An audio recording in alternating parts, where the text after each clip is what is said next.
તો કેમ છો મિત્રો? મજામાં? હું અરુણ ઝાલા તમારું હાર્દિક સ્વાગત કરું છું એક નવા વ્લોગમાં. તો તમને જોતા ખબર પડી ગઈ છે કે આપણે કેના ઉપર વાત કરવાના છે, એની ગિફ્ટ બાબતે વાત કરી છે.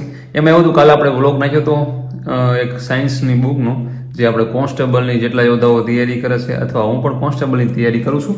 એમાં એવું તો અમારે એક સર છે, એ પરમ મિત્ર છે અમારા, એને એક બુક બનાવી છે. ટૂંકમાં એના રીતના પાઠ્યપુસ્તક આધારિત એનસીઆરટી જીસીઆરટી જીસીઆરટીના જે પાઠ્યપુસ્તક બધા આપણે રહ્યા ને, એ પાઠ્યપુસ્તક અને એક એમને એનસીઆરટીની બુક હતી, એમાંથી થોડું કન્ટેન્ટ લઈ વ્યવસ્થિત એક બુક બનાવી છે આપણે એક પાઠ્યપુસ્તકમાં કાઢી. અને એકદમ કોન્સ્ટેબલના જે મુદ્દા આપણે જે રહ્યા ને, કોન્સ્ટેબલના પીએસઆઈની આપણે વાત કરતા જ નથી, કોન્સ્ટેબલની વાત ખાલી કરીશું ઓનલી. તો કોન્સ્ટેબલના જે મુદ્દા રહ્યા ને, કોન્સ્ટેબલના મુદ્દા પ્રમાણે એમની રીતના વ્યવસ્થિત 240 પેજની 240 પેજની હમણાં તમને લાસ્ટમાં આનો આખો ડેમો દેખાડી દઉં, કેમ કે આપણે આનો કોઈ ડેમો કોઈ વસ્તુ બનાવ્યું નથી, પણ તમને બુક આખી લાસ્ટમાં હું દેખાડી દઈશ, એટલે તમારે જોઈ લઈ કેવી બુક છે. કેમ કે આ બુક મારા સમથિંગ આવી એના લગભગ 8 દિવસ થઈ ગયા. આ બુકની પીડીએફ મારી પાસે સરે બનાવીને મોકલીને 8 દિવસ થઈ ગયા. એ સરને વિજ્ઞાન વિષય બહુ જ પ્યારો છે, ટૂંકમાં વિજ્ઞાન એમને બહુ જ ગમે છે, પહેલાથી વિજ્ઞાન ઉપર ફોકસ છે.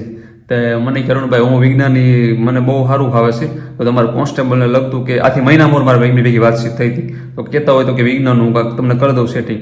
મેં તો કાંઈ વાંધો નહીં, વિજ્ઞાનમાં તો મારે મેં લોચા છે. એમાં એવું છે, વિજ્ઞાનની 500 પેજની બુક મારી આગળ પડી છે, મારી આગળ બે ત્રણ બુક પડી છે વિજ્ઞાનની હોતન. પણ એમાં એવું છે કે યાર તમે સમજો ને કે બહુ વધારે પૂરતું આપણને માઇન્ડ ઓલું થઈ જાય, એમ વાંચવું ગમે ને એવું થાય, થોડું વાંચવું પડે એમ. તો મેં કીધું કાંઈ વાંધો નહીં, વિજ્ઞાનનું કરો, સારું થાય તમારેથી.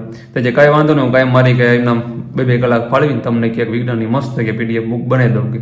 મેં કાંઈ વાંધો નહીં, એને પાઠ્યપુસ્તક આધારિત આખી એક બુક તૈયાર કરી. અને મને કે અરુણભાઈ બુક મસ્ત વ્યવસ્થિત તૈયાર થઈ ગઈ, 1 મહિનો થયો એમને કમ્પ્લીટ કરતા.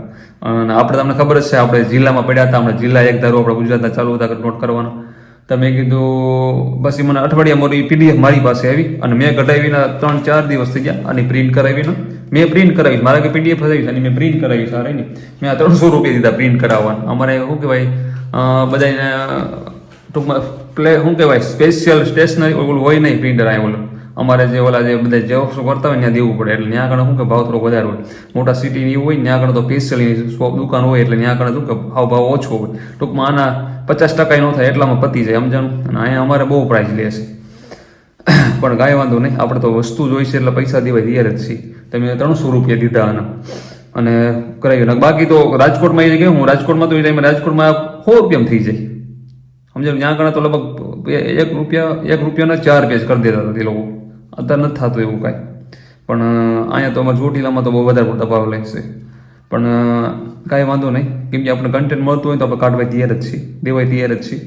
તો પછી મેં પ્રિન્ટ કરાવી 2-3 દિવસ મોર, અને મારા બુક આવી, મેં બુક આખી વ્યવસ્થિત રીડિંગ કરી. મને બુક બહુ સારી લાગી.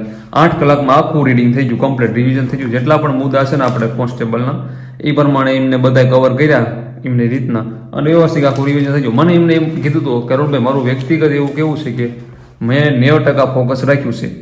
પણ હું કહું 90% કાંઈ વાંધો નહીં, 90% નહીં, પણ હું માનું છું કે 70%ની આપણે ગેરંટી લેવી. 70% કદાચ આમાંથી નીકળે, સમજી લો અંદાજે 15 માર્કનું આપણે વિજ્ઞાન છે, એમાંથી માની લો 12 માર્કનું કે 10 માર્કનું, અથવા હું કહું 5 જ માર્ક, બીજા બધા ભૂલી જાઓ, 5 માર્કનું પૂછાણું આમાંથી, તો 5 માર્ક એક દિવસમાં રિવિઝન થઈ જાય.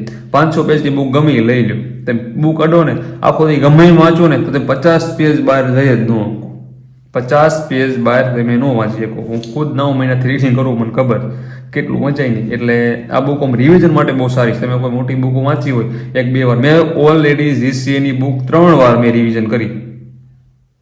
ના 3 વાર નહીં, 2 વાર. 2 વાર જીસીએની કરી, અને એક બુક બીજી મારા કશે નહીં કરી. 3 વાર જીસીનું નામ લે, 2 વાર લીધી. બીજી એક હતી ને, બીજી મારા અભિયમની પડી હતી ને, એ મેં કરી હતી. 3 બુક મેં 3 વાર રિવિઝન કરી, તોય મને વિજ્ઞાનનું કાંઈ મગજ પણ નથી. પછી છેવટે મારે આ બુક પછી આ કરી આનું રિવિઝન કરવું પડ્યું. હજી પાછી બુક રિવિઝન કરવાનું જીસીએની તે, પણ આ તો મેં એક દિવસમાં રિવિઝન થઈ ગઈ. 8 કલાક હું સતત મેં વાંચ્યું. 8 કલાકમાં આખો આ 240 પેજ રહીને 240 પેજ વંચાઈ ગયા એકદમ કમ્પ્લીટ.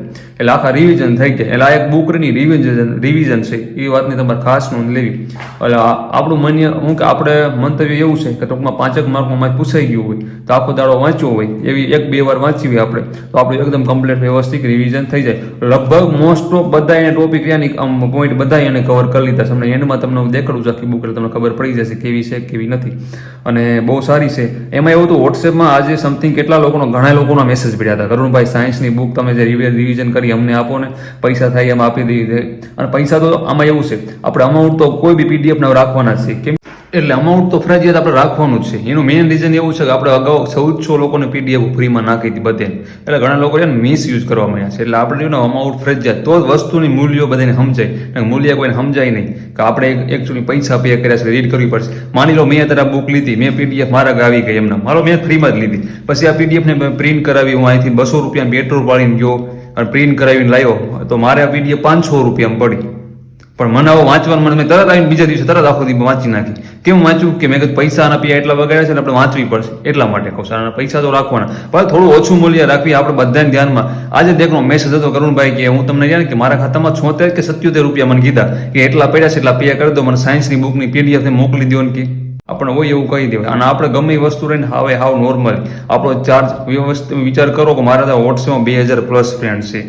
હવે 2000+ ફ્રેન્ડમાંથી બધે લોકોના આન્સર દેવાના, મારે ટોટલી નો રિસ્પોન્સ આપું છું વોટ્સએપ. જે કાંઈ સોલ્યુશન આપણે દૂર કર્યું છે, મારાથી ન થાય તો કોઈક મોટાને ફોન કરીને દૂર કરેલું સોલ્યુશન, જે કાંઈ કોઈ પ્રોબ્લેમ પડતી હોય કોઈ બી વસ્તુની આપણે સોલ્યુશન દીધું હોય છે, તો પછી એનો કાંઈક તો ચાર્જ થાય ને. એમ નામ તો બધું ન થતું હોય, તમારે બસ તૈયારમાંથી હાવ એમ નામ લઈ લેવાનું, એ વસ્તુ વ્યાજ બી નથી. ગમે એનું ઋણ કોઈનો માથે ન રહેવું જોઈએ, મેન વસ્તુ એ હોવું જોઈએ. તમારે ગમે એ વસ્તુ હોય ને એને આપણે જો ઓલા આપણે શું કહેવાય ને કે કોઈનું માથે ઉપકાર ન રાખતા, આપણે ગઢી કહેતા ને કોઈ ઉપકાર માથે ન રહેવું જોઈએ.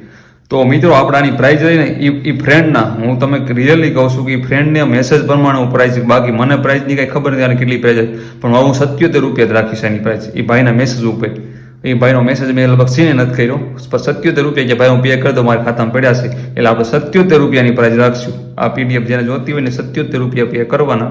તમને એની જે વોટ્સએપ નંબર દેખાય ને એ વોટ્સએપ નંબરમાં તમારે મેસેજ કરવાનો હોય, ત્યાં તમે વોટ્સએપમાં તમે આવીને તમારી પીડીએફ લઈ જાય. તમે ત્યાં મેસેજ કરજો ને ત્યાં તમારી પીડીએફ મળી જશે. એમાં મેસેજ વોટ્સએપમાં કરજો ભાઈ મારે સાયન્સની પીડીએફ જોઈશે. ઓકે, તો ચાલો જય માતાજી. અને આ તમે બુક પહેલાં વ્યવસ્થિત જોઈ લેજો અને પછી મેસેજ કરજો. એકદમ હાથે રાઇટિંગ કરી, આ હેન્ડ રાઇટિંગ કરી લખેલી બુક છે અને આખી પાઠ્યપુસ્તક આધારિત છે. જય માતાજી. અને કોન્સ્ટેબલ માટે જ છે, પીએસએમ નથી, આ કોન્સ્ટેબલ ટાર્ગેટ છે.